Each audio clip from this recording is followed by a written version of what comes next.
Hello students and dear viewers, welcome back again Lux classes.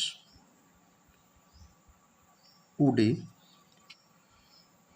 in this video lecture I would like to explain about the transport across membrane. So in this video lecture we are going to explain another very important topic that is related to the plasma membrane, that is related to the cell membrane, that is the transport across the membrane. So how today we can better understand that how the various substances cross the plasma membrane and enter into the cytoplasm from outside to the inside or going outside from cytoplasm to the outside. आज हम इसकी बात करते हैं। देखिए, transport across membrane. Transport माने होता है परिगमन, अक्रॉस माने पार, मेम्ब्रेन माने झिल्ली। How the various substances cross the plasma membrane. जो ट्रांसपोर्ट होता है अक्रॉस द मेम्ब्रेन वो दो प्रकार का होता है। फर्स्ट है पैसिव एंड सेकंड है active. So there are two type of transport और you can see the various substances which cross the plasma membrane by two ways. First one is the passive transport and second one is the active transport. In passive transport, no ATP required. Substances moves along the concentration gradient. तो दोनों तरह के transport में difference क्या है? दो तरह के परिगमन होते हैं। फर्स्ट है पैसिव ट्रांसपोर्ट, दूसरा है एक्टिव ट्रांसपोर्ट। पैसिव ट्रांसपोर्ट में होता क्या है? No ATP required. Passive transport में कोई भी एटीपी की आवश्यकता नहीं पड़ती है। जो भी सब्सटेंसेस होते हैं मूव माने गमन करते हैं अलोंग द कंसंट्रेशन ग्रेडियंट। जो भी सब्सटेंसेस होते हैं उस according to the concentration gradient, concentration gradient के आधार पर, सांद्रण के आधार पर मूव कर जाते हैं from inside to the outside और outside to the inside. But what happens in the active transport? Here, substances also moves along the concentration gradient, but here ATP required. In active transport, ATP must be required. ATP इसमें अवश्य ATP आवश्यक होती है। दूसरे शब्दों में कहेंगे कि ATP must be required here. अब we are discuss about the first that is the passive transport. अब हम पैसिव ट्रांसपोर्ट की बात करेंगे। पैसिव ट्रांसपोर्ट दो प्रकार का होता है। नंबर वन है सिंपल डिफ्यूजन, नंबर टू है फैसिलिटेटेड डिफ्यूजन। सिंपल डिफ्यूजन क्या है? जैसा आप जानते ही हैं, simple diffusion is the process.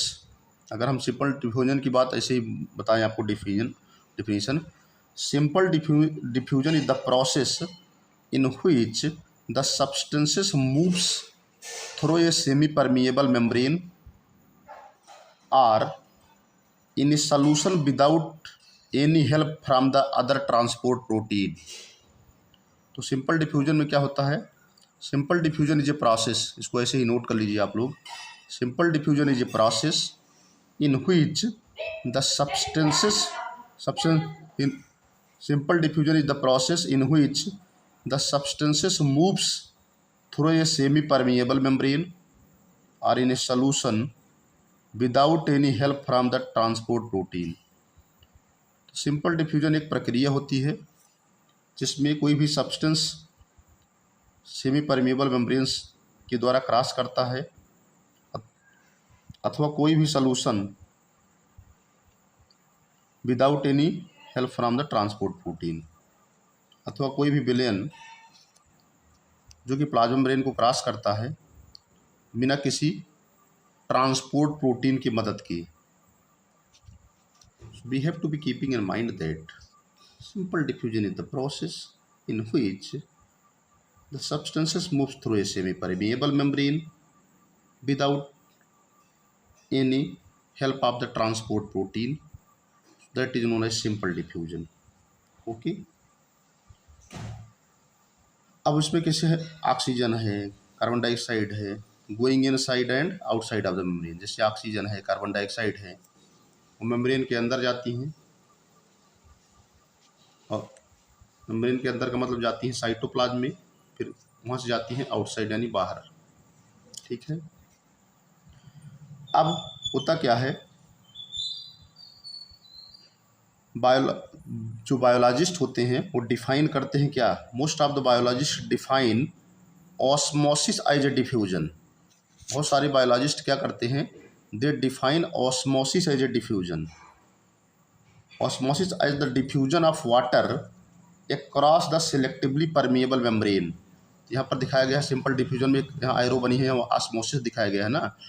तो what happen here, most of the biologist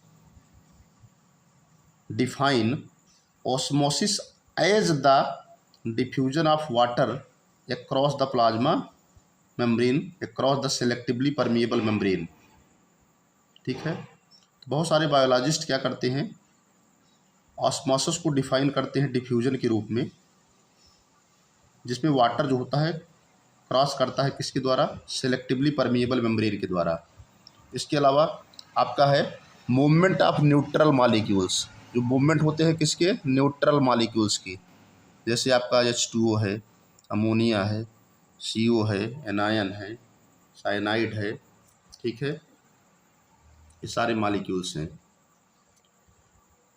chloride है, हाइड्रोक्साइड है, एंड अकेजली लाइगेंड्स हैं, ये क्रॉस करते हैं।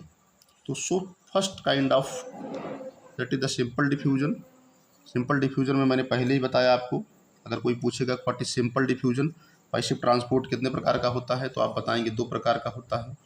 और कौन होता है, फर्स्ट बताएंगे आप सिंपल डिफ्यूजन है, सेकंड बताएंगे फैसिलिटेटेड डिफ्यूजन है, फिर आप बताएंगे सिंपल डिफ्यूजन क्या है। Simple diffusion is the process in which the substances moves through a semi permeable membrane. Simple diffusion वो प्रक्रिया होती है जो जिसमें कोई भी सब्सटेंस जो है सेमी परमिएबल मेम्ब्रेन के थ्रू क्रॉस करता है, और in a solution without any help from the transport protein.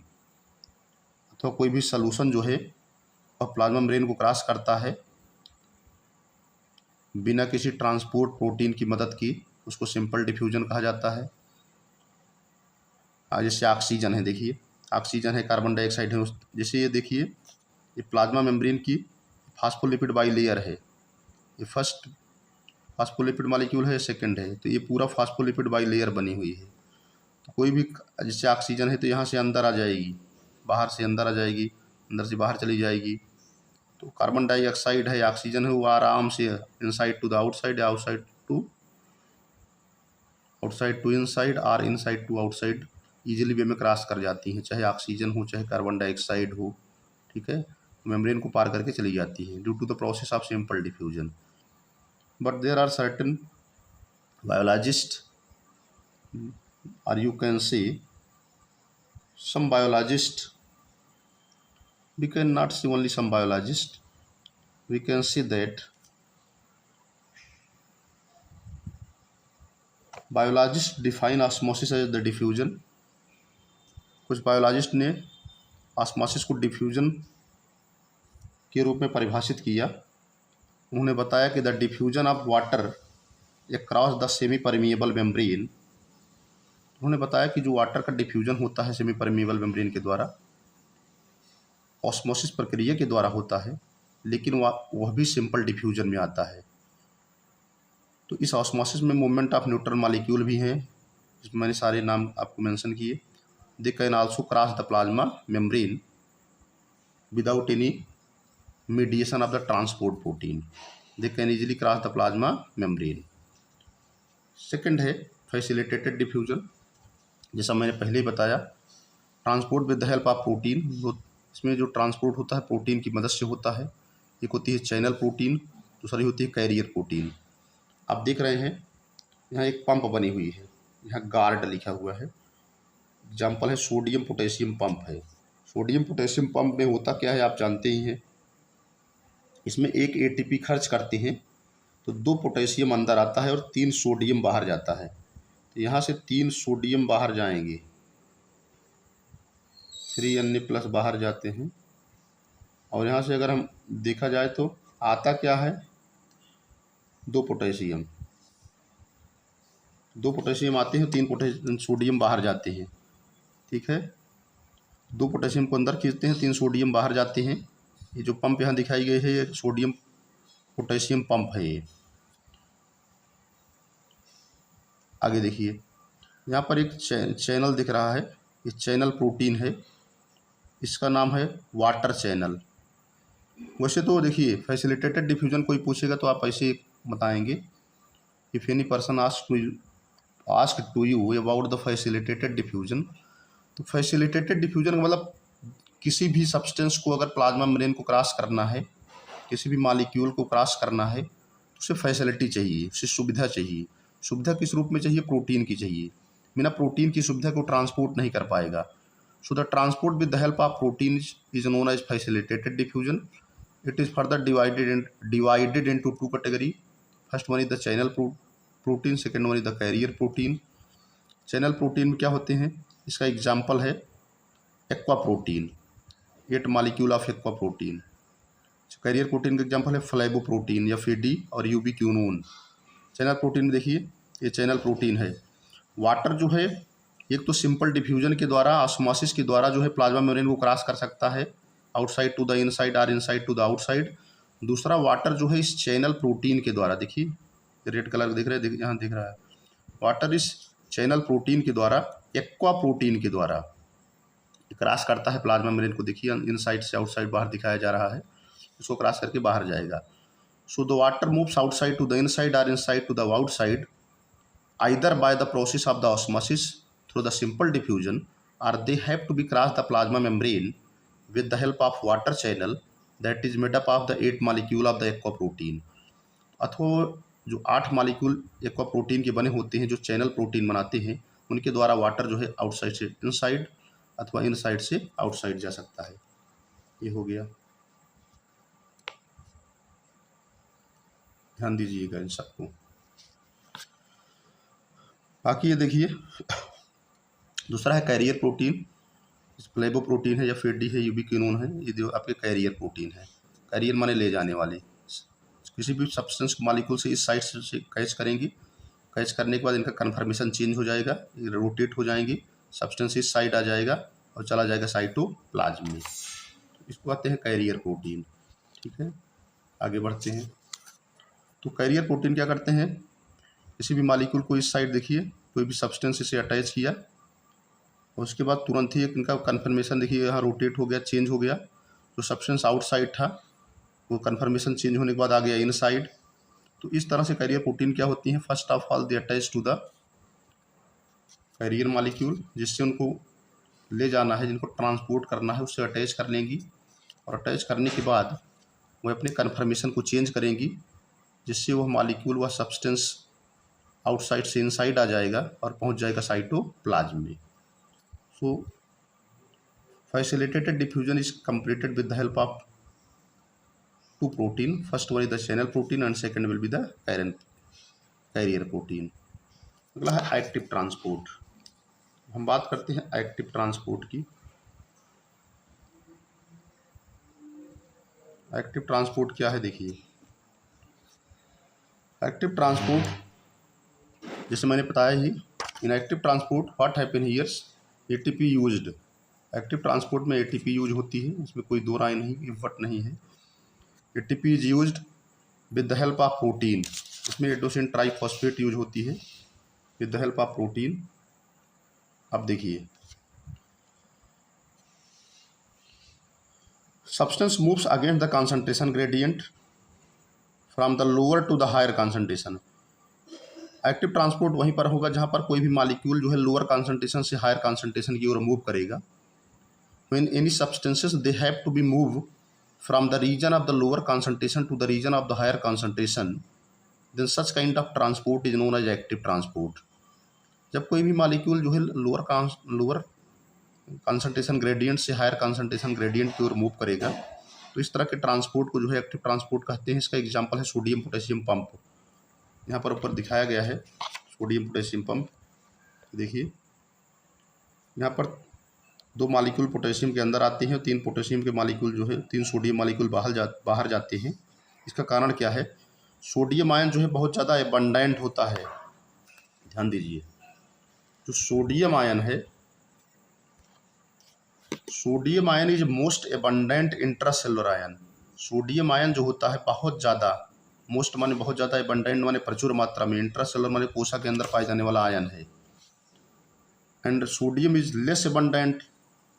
सोचिए, पोटेशियम पहले से ही सेल के अंदर ज़्यादा है, सोडियम पहले से ही सेल के अंदर कम है, लेकिन फिर भी सोडियम को ज़बरदस्ती जो है बाहर भेजा जा रहा है। 3 सोडियम को बाहर भेजा जा रहा है, 2 पोटेशियम अंदर आ रहा है। तो इसी को कहते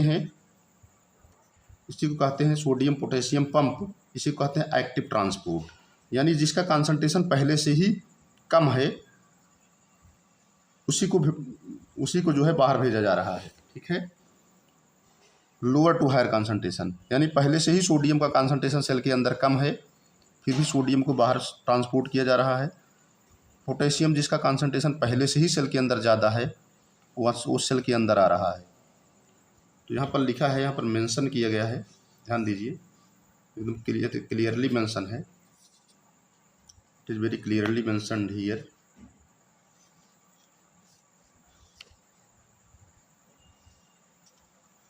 अब यहीं पर देखिए, potassium is most abundant intracellular ion. Potassium जो है सबसे मोस्ट एबंडेंट इंट्रासेलुलर आयन होता है। Sodium is found abundant outside, बाहर पाया जाता है। एज इंटरसेलुलर माने कोशिका के बीच में पाया जाता है, यानी सेल के अंदर सबसे ज़्यादा कौन पाया जाता है? सोडियम। पोटेशियम। सेल के बाहर कौन पाया जाता है? सोडियम। तो सोडियम तो वैसे भी सेल के अंदर कम है, लेकिन फिर भी उसको बाहर भेजा जाता है due to the process of active transport. ठीक है, अब देखिए तो होता क्या है इसमें, इस प्रक्रिया में होता क्या है, इसको समझिए। What is happening here.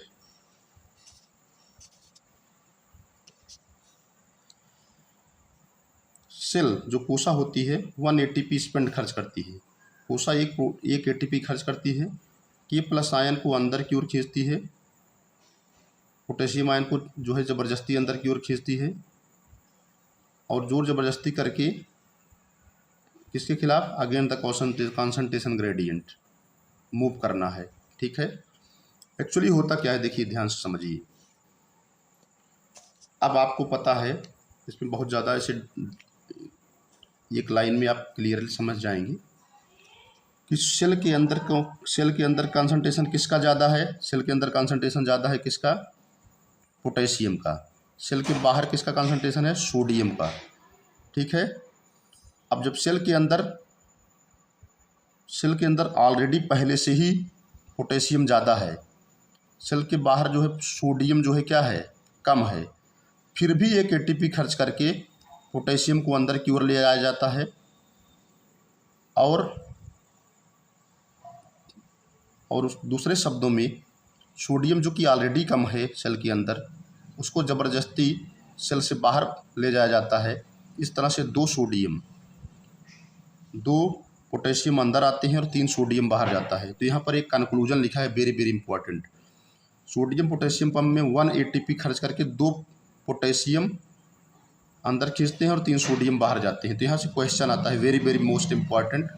यहाँ से कभी कभी क्वेश्चन आता है कि सोडियम पोटेशियम पंप में होता क्या है। सोडियम पोटेशियम पंप में क्या होता है, क्योंकि सोडियम अंदर ऑलरेडी कम है, फिर भी ज़बरदस्ती इसको बाहर भेजा जाता है। पोटेशियम ऑलरेडी सेल के अंदर ज़्यादा है, फिर भी ज़बरदस्ती पोटेशियम को जो है अंदर खींचा जाता है। तो यानी जो जहाँ पर कम है वहाँ से उसको ज़बरदस्ती बाहर भेजा जाता है। और इस प्रक्रिया में सोडियम पोटेशियम ट्रांसपोर्ट में 2 पोटेशियम जो है अंदर आते हैं तो 3 सोडियम बाहर जाते हैं। That's all about the transport across the membrane. Thanks to all of you watching the video. Thanks.